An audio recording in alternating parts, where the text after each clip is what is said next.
రెండు మిత్రులు, ఒక్క మనసు. ఒక చిన్న గ్రామంలో అయాన్ అనే ముస్లిం బాలుడు మరియు రవి అనే హిందూ బాలుడు మంచి మిత్రులుగా ఉండేవారు. వారు కలసి పెరిగారు, అదే పాఠశాలలో చదివారు, భోజనం, కలలన్నీ పంచుకున్నారు. మతాలు వేర్వేరు అయినా వారి హృదయాలు స్నేహంతో కలిసిపోతాయి. ప్రతి ఉదయం అయాన్ మసీద్కు వెళ్లేవాడు, రవి ఆలయానికి వెళ్లేవాడు. తమ విశ్వాసాలపై తర్కం చేయకుండా ఒకరికి ఒకరు గౌరవం చూపేవారు. పండుగల సమయంలో రవి అయాన్ ఇంటి ఈద్ అలంకరణలో సహాయం చేశాడు. అయాన్ ఆనందంగా రవి దీపావళి లైట్లు వేసే పనిలో పాల్గొన్నారు. ఒకరోజు వారి గ్రామంలో భారీ వరద వచ్చింది.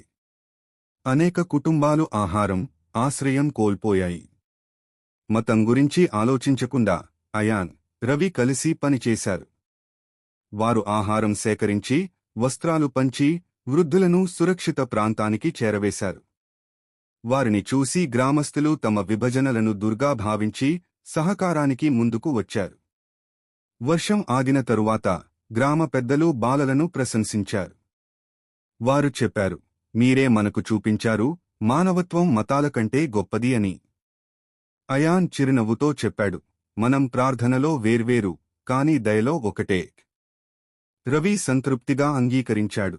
స్నేహం, ప్రేమ ప్రపంచాన్ని అందంగా చేస్తాయి. నీతి పాఠం: నిజమైన స్నేహం, మానవత్వం మతాలను మించి ఉంటుంది. Thank you. Please subscribe and share my channel for more videos.